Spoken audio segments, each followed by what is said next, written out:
لله رب العالمين والصلاة والسلام على أشرف الأنبياء والمرسلين سيدنا ونبينا أبي القاسم محمد وآله الطيبين الطاهرين المعصومين ولعنة الله على أعدائهم أجمعين من الآن إلى قيام يوم الدين. أما بعد فقد قال الله تعالى في كتابه المبين وهو أصدق القائلين وقوله الحق. بسم الله الرحمن الرحيم. من المؤمنين رجال صدقوا ما عاهدوا الله عليه ومنهم من قضى نحبه ومنهم من ينتظر وما بدلوا تبدیلا. صلوات بھیجے محمد اللہم صلی علی محمد و آل محمد. عزیزان محترم، پہلی مجلس ہے، آپ سے درخواست کروں گا کہ امام خمینی رحمۃ اللہ علیہ، تمام علماء حق، شہدائے عزاداری، اور ایک یہ نام مجھے دیا ہے مرحومہ پتہ نہیں کیا نور الصبا، اور میرے جمع مرگ بھتیجے سید قاسم عباس رضوی ابن سید قمر عباس رضوی، اور اپنے بھی تمام مرحومین کو شامل کر کے ایک سورہ فاتحہ کی تلاوت فرما دیجیے. صلوات بھیجیں محمد آل محمد. اللہم صلی علی محمد و آل محمد. اور مومنین میں کچھ رجال، کچھ مرد ایسے ہیں کہ جو خدا سے کیے ہوئے اپنے وعدے کو سچا کر دکھاتے ہیں.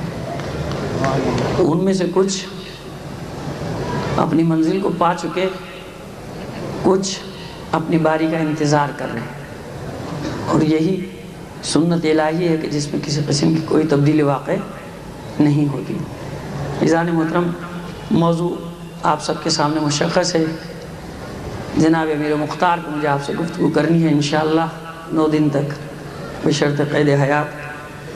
آج کی گفتگو تمہیدی ہے. چند باتیں آپ سے کرنا ہے کہ ایک تو اس موضوع کو انتخاب کرنے کی وجہ کیا ہے.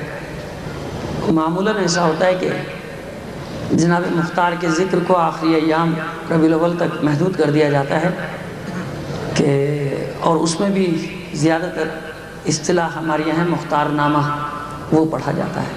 خیر وہ بھی حق ادا کرنے والی بات ہے کہ ذکر تو ہو ہی جاتا ہے. لیکن میں نے جو میرے ذہن میں بات تھی، میں نے یہ موضوع دیا تھا کہ اس وقت تشیع اپنے پیک پر ہوتا ہے، عروج پر ہوتا ہے. یعنی یہ ابتدائی ایام جو ہوتے ہیں، پہلا مہینہ چہلم تک پیک پر ہوتا ہے، پھر اس کے بعد ایک چیز اپنے عروج پر پہنچنے کے بعد آہستہ آہستہ چہلم کے بعد آپ دیکھتے ہیں کہ ظاہر سے فطری سی بات ہے کہ وہ اپنے اختتام کی طرف جاتی ہے. اور 8 ربیع الاول تک آپ کے سامنے آپ کو اندازہ ہو جاتا ہے کہ پھر جلوس سے بھی اندازہ ہو جاتا ہے ہر چیز کا.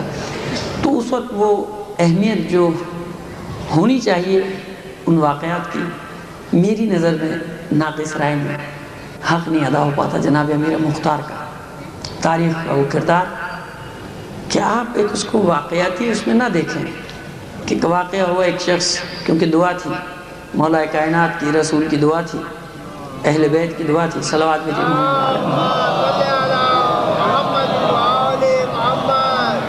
عزیزان محترم.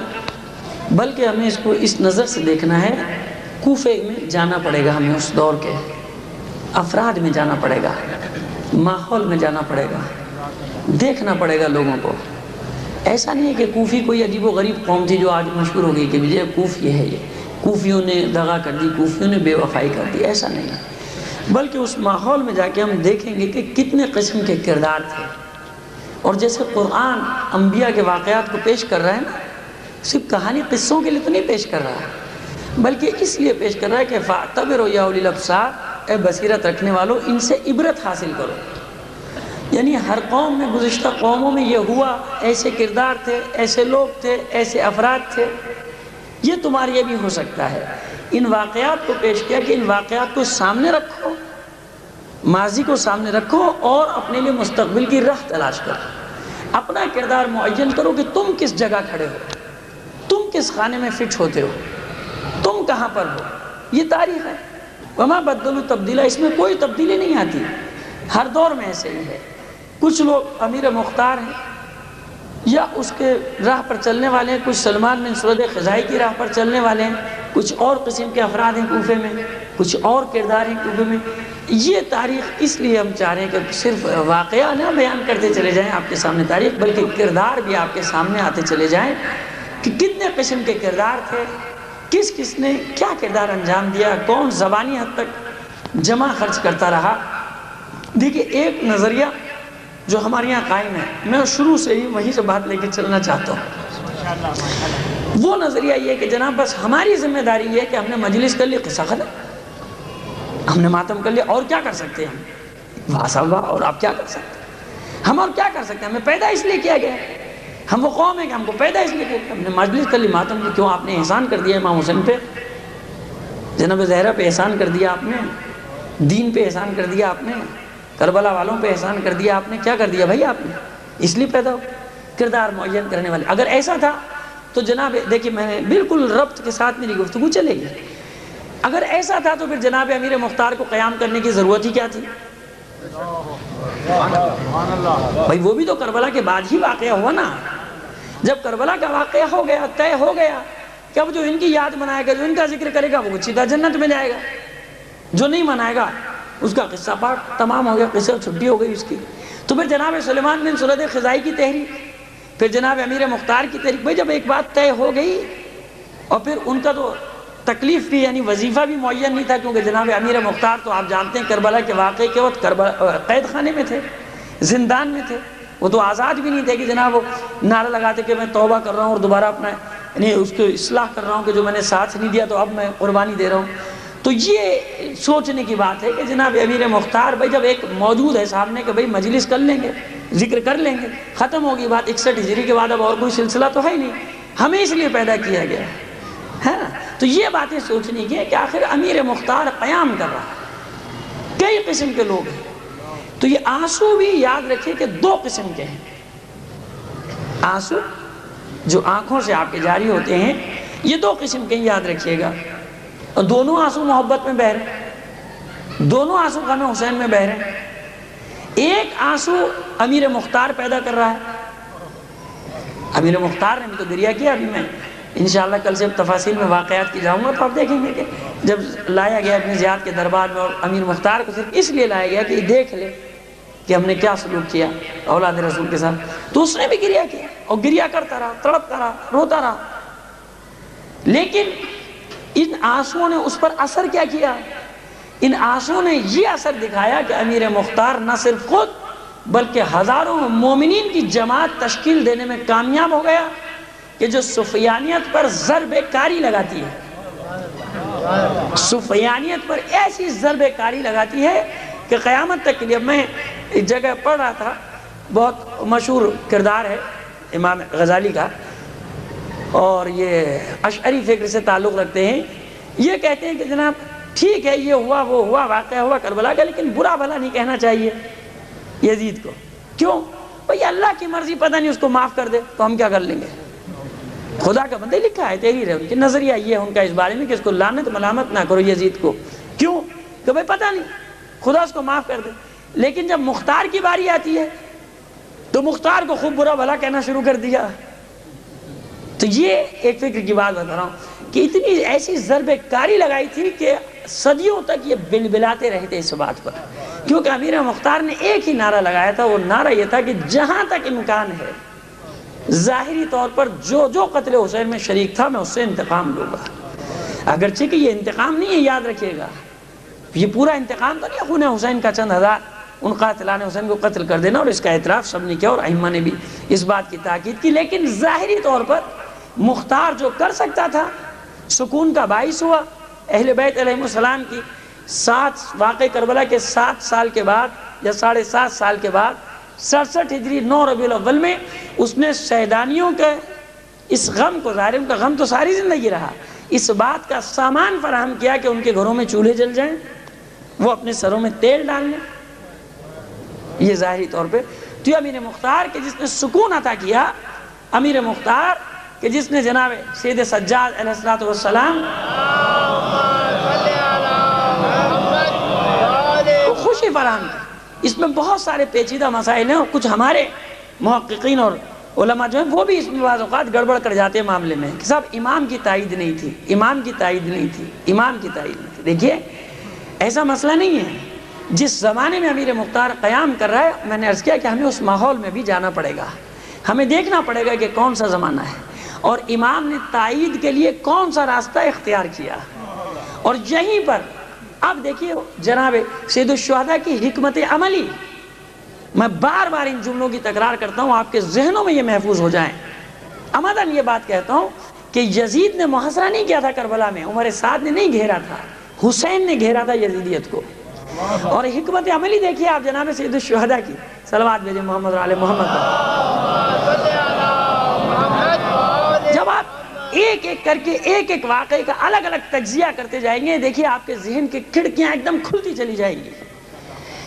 کربلا کے واقعے میں اتنی حکمت عملی، یعنی کیونکہ حسین ایک ایسا انقلاب برپا کرنا چاہ رہا ہے کہ قیامت تک اس کا جواب نہ آ سکے. فرق جو دوسرے انقلابوں میں اور کربلا کے انقلاب میں وہ یہ ہے کہ اور انقلاب آئے، اس کے اوپر ایک اور انقلاب آ گیا، اس سے بڑا ایک اور انقلاب آ گیا، اس سے بڑا ایک اور انقلاب آ گیا. تو پچھلا انقلاب بس ایک ذکر بن کے تاریخ میں رہ جاتا تھا، ختم ہے نا. یہ دنیا کی تاریخ ہے، کوئی بھی انقلاب اٹھا کے دیکھ لیجئے، اس سے بڑا انقلاب آیا، پہلے والا ختم، بس وہ ایک صفحہ تاریخ میں ہو گیا کہ یہ فلاں سن میں انقلاب آیا، فلاں سن میں یہ، فلاں سن میں یہ، ہے نا. لیکن جناب سید الشہداء کی حکمت عملی ہے کہ میں جو انقلاب برپا کروں وہ قیامت تک ہمیشہ تر و تازہ رہے. اور انقلابوں میں لاکھوں افراد مر گئے، 10 لاکھ مر گئے، 20 لاکھ مر گئے، 25 لاکھ مر گئے. بعض انقلاب ایسے بھی دنیا میں آئے کہ جن میں 60 لاکھ افراد، 6 ملین افراد مارے گئے.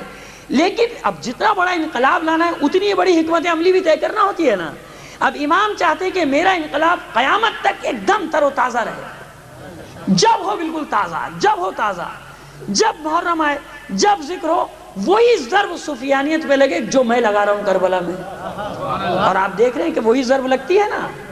کربلا کا انقلاب ہر سال تازہ بالکل ضرب لگاتا ہے، آتا ہے اور بلبلا اٹھتی ہے سفیانیت.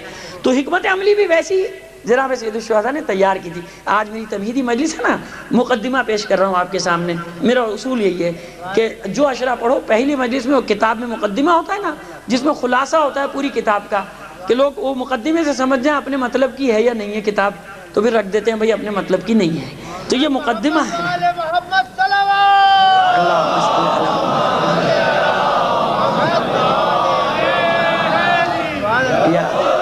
ہر کتاب کا دستور ہوتا ہے مقدمہ میں، اس میں بھرتی علی 2 صفحے میں یہ ہے یہ ہے یہ ہے، تاکہ وہ پڑھنے کا ہے تو ہمیں فائدہ کیا پوری کتاب پڑھ کے، کہیں تو میرے کام کی تھی ہی نہیں، میرا موضوع ہی نہیں تھا، میرا سبجیکٹ ہی. تو میں آج صرف تمہیدی آپ گفتگو کر رہا ہوں کہ آپ کے ذہن بن جائیں گے کل سے انشاءاللہ میں باقاعدہ. اب دیکھیے حکمت عملی، کربلا میں بچوں کو لانا دوسروں کے لیے قابل اعتراض ہے. دوسرے اعتراض کرتے کہ صاحب بچوں کو کیوں لائے، بیویوں کو؟ یہ تو حسین جانتے کہ ان کا کتنا بڑا کردار ہے کربلا میں، یہ کتنا بڑا فریضہ انجام دیں گے، یہ سیدانیاں، یہ بچے، یہ کیا کام انجام دیں گے، یہ حسین جانتا ہے کہ کس طریقے سے یہ مشن کو آگے لے کے جانا ہے. اب آپ دیکھیے بھئی وارث بنا کے مدینے میں چھوڑ دیا ایک بھائی کو، جناب محمد ابن حنفیہ کو، جبکہ کربلا میں آپ ایک آدمی کو بلا رہے.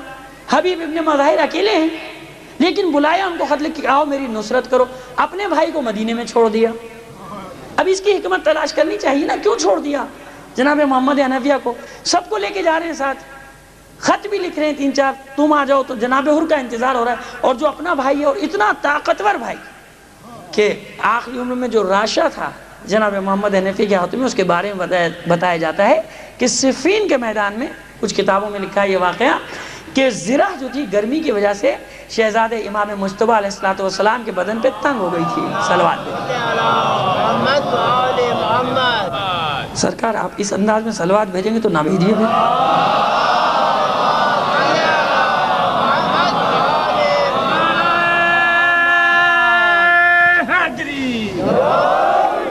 تو آپ تنگ ہو گئی تھی، زرہ تنگ کر رہی تھی شہزادے کو.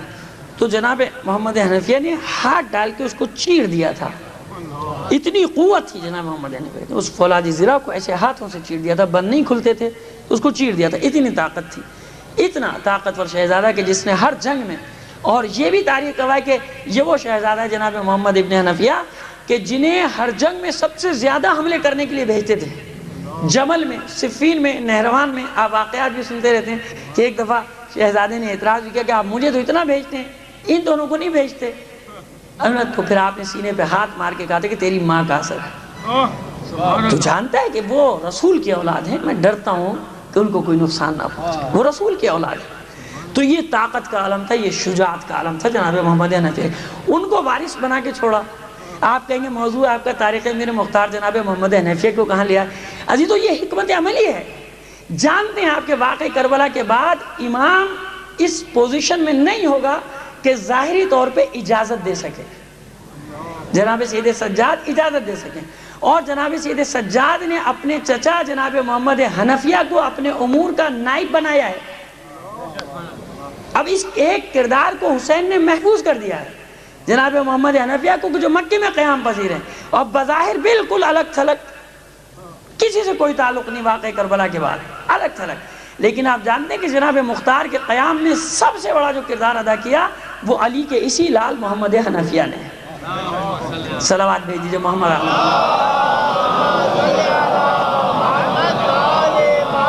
جسے جناب سید الشہداء اپنے ساتھ کربلا نہیں لے کر گئے، جبکہ ظاہری طور پر لے کے جانا چاہیے تھا۔ کچھ افراد کو چھوڑا، محفوظ کر دیا، کیونکہ جانتے ہیں کہ بعد میں جو حالات پیش آنے والے ہیں، ان کرداروں کی ضرورت ہے، ان افراد کی ضرورت ہے۔ یہ میرا بھائی ہے، میرا خون ہے، اور وہی نیابت کا فریضہ میں آگے انشاءاللہ تفصیل میں جب جاؤں گا مجالس میں آپ کے سامنے آ جائے گا کہ کس انداز میں جناب محمد حنفیہ نے اپنے اور جناب مختار کے قیام میں مدد کی، ان کو اجازت دی، زبانی اجازت خود دلوائی امام کی کہ میں ضامن ہوں کہ امام تم سے راضی ہے، اور اپنا تحریری اجازت نامہ بھیجا کہ اس تحریر کو دیکھ کے مالک اشتر کا بیٹا ابراہیم بن مالک اشتر کہ جس نے کمانڈ سنبھالی، جیسے مولا متقیان کے لشکر کے سالار تھے جناب مالک اشتر، امیر مختار کے لشکر کا سردار تھا ابراہیم بن مالک اشتر۔ اور اب کچھ لوگ دلیل مانگا کرتے ہیں کہ علی ولی اللہ کہاں سے آ گیا۔ میں چاہتا مجمع کا کسی دن انتظار کر رہا تھا کہ کوئی ایسا مجمع آ جائے تو میں اس کے سامنے یہ دلیل تاریخی پیش کر دوں۔ اکثر لوگ کتابیں میں لکھی ہیں اور یہ بھی لکھا، اور یوں بھی سوال کرتے ہیں کہ صاحب اذان تو اپنی جگہ ٹھیک ہے، یہ علی ولی اللہ کس نے بیچ میں ڈال دیا؟ تو عزیزو آج اس کی دلیل بھی آپ کے سامنے پیش کر دوں، کیونکہ جب تاریخ بیان کروں گا تو پھر اس دلیل کا وقت نہیں ہوگا۔ صلوات بھیج دیجئے محمد اور آل محمد پر۔ یہ مالک اشتر کے فرزند ابراہیم بن مالک اشتر کا کارنامہ تھا کہ یہ جب حملہ کرنے جاتے تھے قاتلان حسین پر تو یہ لا الہ الا اللہ یعنی اشہد ان لا الہ الا اللہ و اشہد ان محمد رسول اللہ کہنے کے بعد علی ولی اللہ کا نعرہ لگایا کرتے تھے۔ پہلا نعرہ جو تاریخ میں ملتا ہے، تاریخی ثبوت جس کا ملتا ہے، وہ تاریخی ثبوت ملتا ہے قیام مختار میں، کہ جب ان کے لشکر کے سردار ابراہیم بن مالک اشتر نے علی ولی اللہ کا نعرہ لگایا، حملہ کرتے وقت علی ولی اللہ کا نعرہ لگاتے تھے، کلمہ پڑھتے وقت پورا علی ولی اللہ کرتے تھے، اور کسی امام نے اس پر اعتراض نہیں کیا۔ اور آپ جانتے ہیں، نہیں میں دلیل عرض کرنے آپ کہیں گے صاحب اعتراض نہیں کیا تو ہاں بھی تو نہیں کی، لیکن یہ بھی سن لیجئے کہ شرعی اصول ہے، فقہی اصول ہے، قول معصوم، فعل معصوم، تقریر معصوم، تین طرح سے دلیل قائم ہوتی ہے۔ یا معصوم اپنی زبان سے کہہ دے ایک کام، دلیل ہو گیا، حجت ہو گیا، یا انجام دے دے، فعل معصوم ہو گیا، اب کہنے کی ضرورت نہیں، امام نے ایک کام انجام دیا، دیکھنے والوں نے اس کی تقریر۔ تقریر معصوم کیا چیز ہے؟ تقریر معصوم یہ کہ امام کے سامنے کسی نے ایک کام انجام دیا اور امام نے اس پر سکوت اختیار کیا، دوبارہ انجام دیا، پھر امام نے سکوت اختیار کیا، تیسری بار انجام دیا، پھر امام نے، اور امام کے اصحاب میں بھی چاہنے والوں میں بھی، تو یہ تقریر امام یعنی امام اس فعل پر راضی ہے، یہ فعل صحیح ہے۔ تو چوتھے امام کے زمانے میں یہ علی ولی اللہ کا نعرہ شامل ہوا، جنگ میں، کلمے میں، اور پھر رفتہ رفتہ یہ شیعہ نے حیدر کرار کی پہچان بن گیا۔ وہ جہاں جاتے تھے اس کو اذان میں اعلان کرتے تھے۔ اسی لیے ہم نہیں کہتے کہ واجب ہے، ہم نے کب کہا واجب ہے؟ کسی فقہی کتاب میں نہیں، یہی کہا گیا کہ بھائی کس کے لیے کہا جاتا ہے؟ یہ کہا جاتا ہے قربتاً اللہ کی نیت سے، رجا کی نیت سے، اپنی پہچان کرانے کے لیے۔ اسی لیے کسی امام نے اس پر اعتراض نہیں کیا۔ جہاں جہاں شیعہ نے حیدر کرار کی ٹولیاں جاتی تھیں وہاں اپنی پہچان کرانے کے لیے اذان میں، کلمے میں یہ کیا، اور امام اس پر راضی رہے۔ جب امام راضی رہا تو یہ قیامت تک کے لیے ہمارے لیے کیا ہو گیا؟ یہ ایک فعل سنت ہو گیا، ثواب کا باعث ہو گیا، ہماری پہچان بن گیا۔ صلوات بھیج دیجئے محمد اور آل محمد پر۔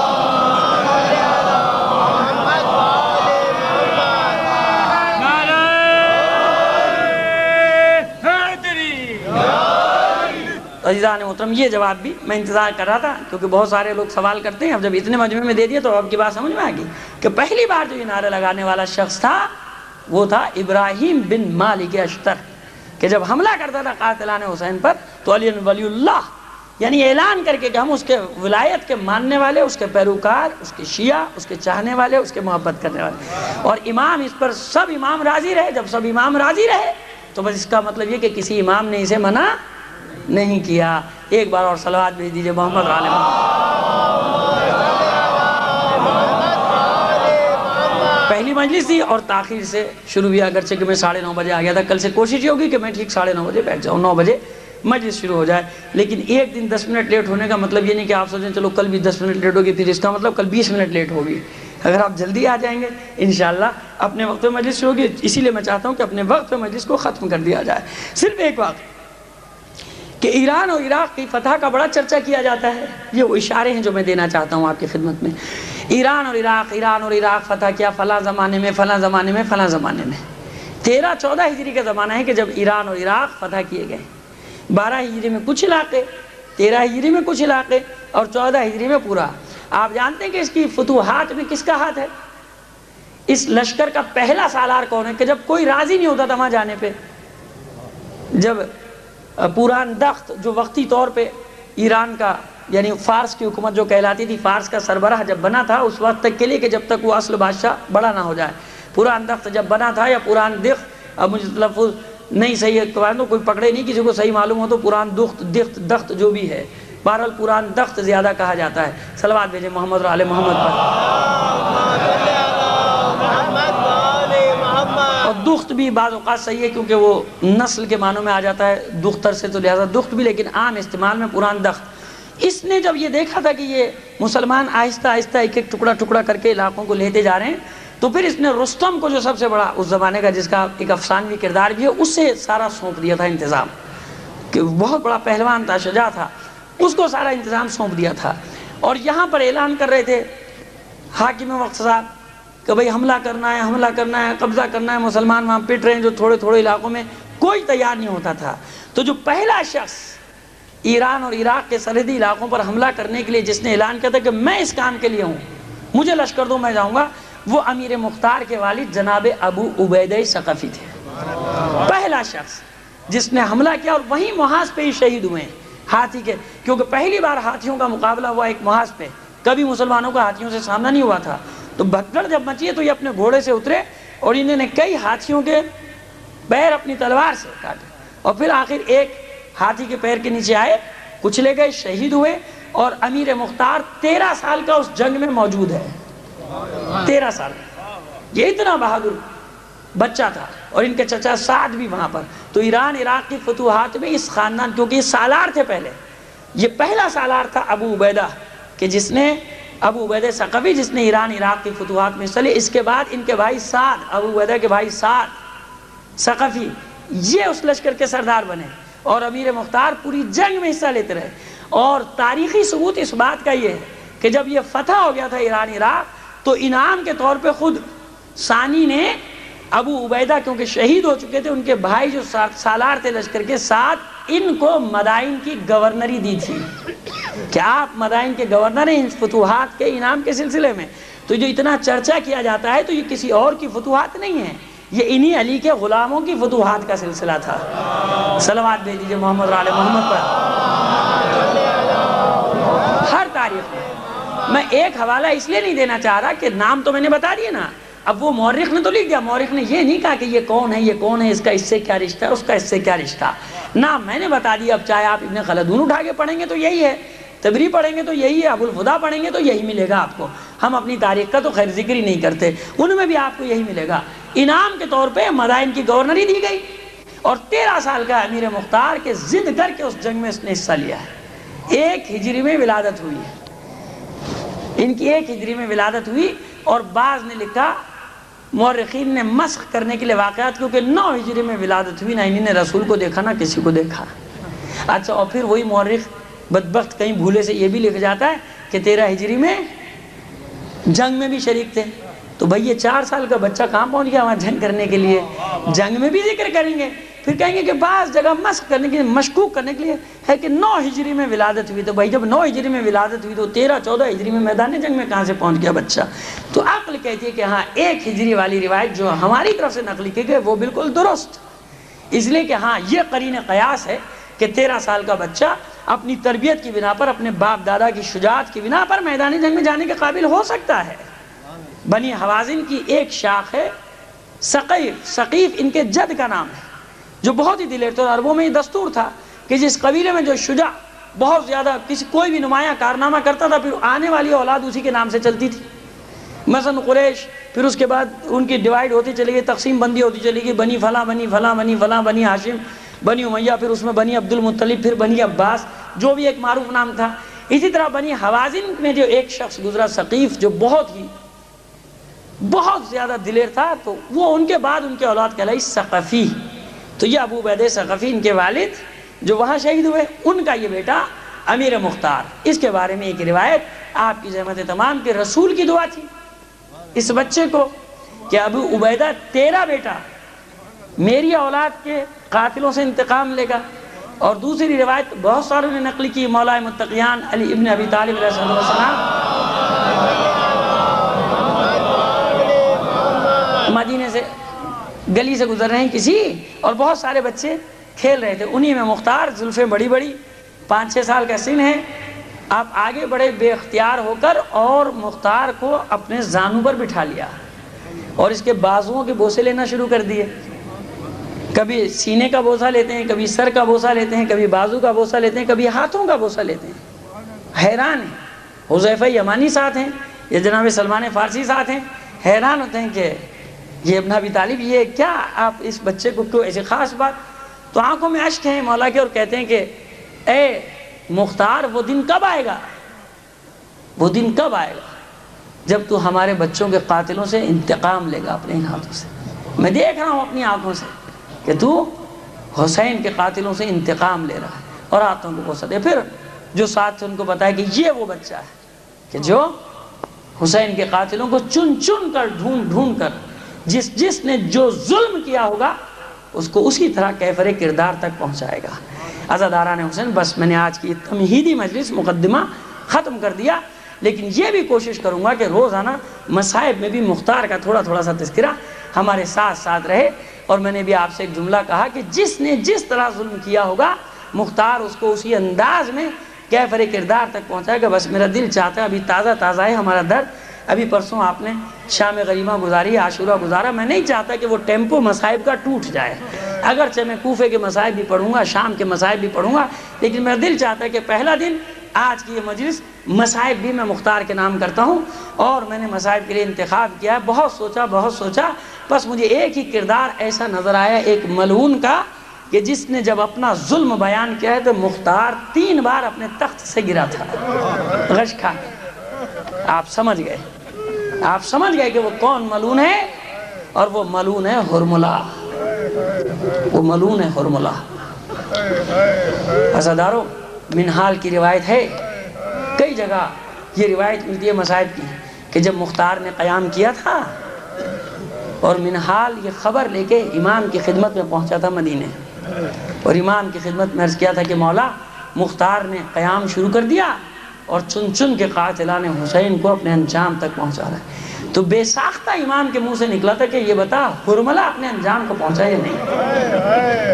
منہال کہتا ہے کہ امام کی یہ بات میرے ذہن میں رہ گئی، یاد رہ گئی، اور میں اس کے بعد کوفے جب پہنچا تو جب معلوم ہوا مختار کو، تو اس نے مجھے بلایا، مجھے عزت و احترام سے اپنے پاس بلایا، اور میں نے اسے بتایا، یہ روایت ہے منہال کی، میں نے اسے بتایا کہ امام بہت خوش ہے۔ تو عزیزو، اب بھی امام کی رضامندی چاہیے۔ تاریخ کہہ رہی ہے کہ امام کہہ رہا ہرملہ پہنچا کہ نہیں پہنچا، لیکن جو میں نے بتایا کہ ائمہ کی حکمت عملی، حالات اجازت نہیں دیتے کہ تاریخ میں وہ اجازت نامہ ثبت ہو یا معلوم ہو، لہٰذا اس حکمت عملی سے کام لیا کہ جناب محمد حنفیہ کے ذریعے سے یہ جناب مختار کا قیام عمل میں آتا ہے۔ تو اب منہال کہتا ہے کہ میں بیٹھا تھا اور میں نے مبارکباد دی مختار کو، ابھی میں گفتگو کر ہی رہا تھا کہ شور مچ گیا کہ ہرملہ گرفتار کر لیا گیا اور اس کی مشقیں کس کے اس کو لایا جا رہا ہے۔ اور جب وہ دربار میں لایا جا رہا تو میں نے کہا مختار تجھے مبارک ہو. مختار کہتے کہ منہال آپ کس بات کی مجھے مبارکباد دیں؟ کہ پھر روایت نقل کرتا ہے کہ میں امام کی خدمت میں بیٹھا تھا اور جب میں نے بتایا کہ تو نے قیام کیا تو امام نے بے ساختہ پوچھا تھا کہ ہرملہ پکڑا گیا کہ نہیں، ہرملہ اپنے انجام کو پہنچا کہ نہیں، آج تیرے مولا کی آرزو پوری ہو گئی. بس یہ سنا تو مختار کہتے ہیں اس کو لاؤ میرے سامنے. رسیوں سے بندھا ہوا ہرملہ جب سامنے لایا گیا تو امیر کہتے ہیں، امیر مختار کہتے ہیں کہ بتا تو نے کربلا میں کیا کیا تھا، ایسا کون سا غضب کیا کہ میرا مظلوم امام آرزو کر رہا ہے تیرے انجام تک پہنچنے کی. تو ہرملہ کہتا ہے کہ امیر مجھے معاف رکھ، تو سن نہ پائے گا. اب تازیانے برسانے کا حکم دیتا ہے امیر مختار کس پر تازیانے برساؤ، بتا تو نے. اب جب مجبور ہو جاتا ہے تو ہرملہ کہتا ہے کہ سن امیر، جب مجھے عمر سعد کا حکم ملا کہ فوراً کربلا کے میدان میں پہنچ اپنے اسلحے کے ساتھ، تو میں 6 تیر زہر میں بجھا کر اپنے ساتھ لے کر گیا تھا. زداران حسن میں نے کہا نا کہ میں وہ ٹیمپو برقرار رکھنا چاہتا ہوں آپ کا کہ جہاں سے میں نے پرسوں ختم کیا ہے مصائب کے سلسلے کو، میں چاہتا ہوں اسی عروج پہ رہیں آپ حسین پر گریہ وزاری کے معاملے میں. عزاداران حسین بس ہرملہ کہتا ہے کہ میں 6 تیر لے کر چلا تھا، 3 بار تو میرے خالی گئے، 3 تیروں نے میرے بڑا کام دکھایا تھا. پہلا تیر میں نے اس وقت چلایا تھا کہ جب کسی طرح علمدار حسینی رکتا نہیں تھا، بازو تو قلم ہو چکے تھے لیکن مشکیزے میں پانی سلامت تھا. گھوڑے کو ایڑ دیتا جاتا تھا علی کا لال اور آگے بڑھاتا جاتا تھا. بس عمر سعد نے مجھے آواز دی، دیکھ ہرملہ جب تک مشکیزے میں تیر سلامت ہے، پانی سلامت ہے، کوئی طاقت عباس کو روک نہیں سکتی، ایسا کام کر کے مشکیزے کا پانی بہ جائے. ہرملہ کہتا ہے کہ بس میں طواف کر رہا تھا عباس کے چاروں طرف، لیکن اس طرح چھا گیا تھا عباس مشکیزے پر کہ کوئی جگہ مجھے خالی نظر نہیں آتی تھی کہ میں کہاں سے مشکیزے کو نشانہ بناؤں، کہ بس مجھے ایک پہلو خالی نظر آیا. میں بالکل نزدیک پہنچا اور نزدیک پہنچنے کے بعد جو میں نے تیر مارا مشکیزے پر تو مشکیزے کا تو پانی بہا، تیر پسلیاں توڑتا ہوا عباس کے بدن میں پیوست ہو گیا. اور بس اس کے بعد عباس کی ہمت ٹوٹ گئی. اب جو میں نے سنا تو اتنا سنا کہ عباس اپنے راہوار سے کہہ رہے تھے، اے میرے راہوار بس اب واپس چل، اب واپس چل، اب تو میرے بازو بھی نہیں کہ میں دوبارہ پانی کی کوشش کر لوں. عزاداران حسین اپنا سر و سینہ پیٹا مختار نے، گر پڑا تخت سے، پھر بیٹھا اپنے حواس قابو کی. بتا تو نے دوسرے تیر نے تیرے کیا کمال دکھایا تھا، کیا کام دکھایا تھا. ہرملہ کہتا ہے امیر مجھے معاف کر دے، تجھے جو سلوک میرے ساتھ کرنا ہے کر دے، مجھے قتل کر دے، لیکن مجھے میرے تیروں کا حال نہ سن، میرے ظلم کا حال نہ سن، تو سن نہیں پائے گا. امیر مختار پھر کہتا ہے کہ اس کو تازیانے برساؤ، کھال اتارو اس کی. پھر یہ کہتا ہے کہ سن امیر، دوسرا تیر میں نے اس وقت چلایا جب لشکر شام پسپا ہو چکا تھا، جب کوفے کا لشکر پسپا ہو چکا تھا اور حسین کے چند ماہ کے بچے نے شکست دے دی تھی شامیوں کو، کوفے کے لشکر. کیونکہ عمر سعد نے مجھے آواز دی، دیکھ غضب ہو گیا، غضب ہو گیا، دیکھ حسین کے ششماہے نے بدل کے رکھ دیا میدان کے نقشے کو. اختہ کلام الحسین، ایسا کام کر کہ یہ حسین کا کلام قطع ہو جائے.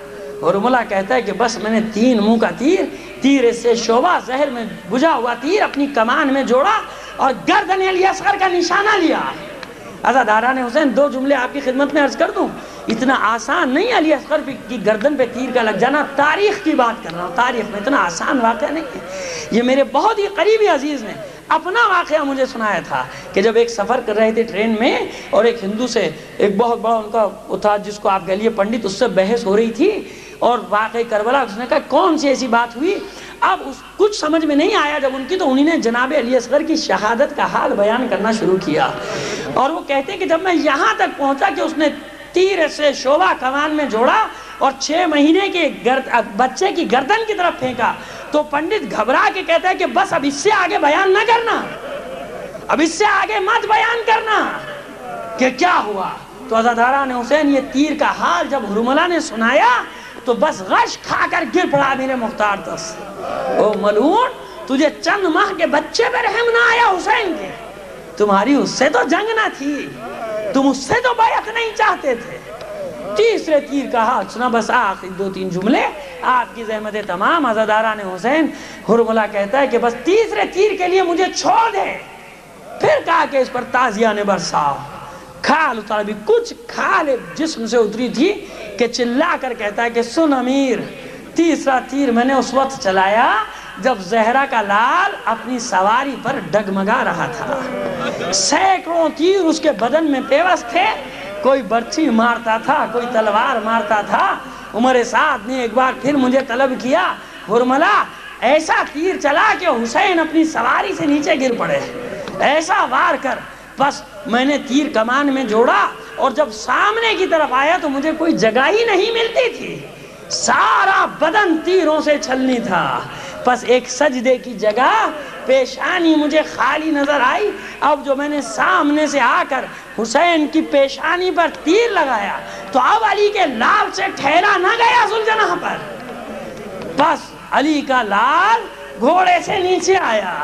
عزاداران حسین، تسکین نہیں ہوگی میری بھی اگر یہ آخری جملہ نہ ادا کر دوں کہ عزاداروں روایات کہتی ہیں کہ یہ جسم نازنی تیروں پر معلق تھا، زمین پر نہ لگ پایا۔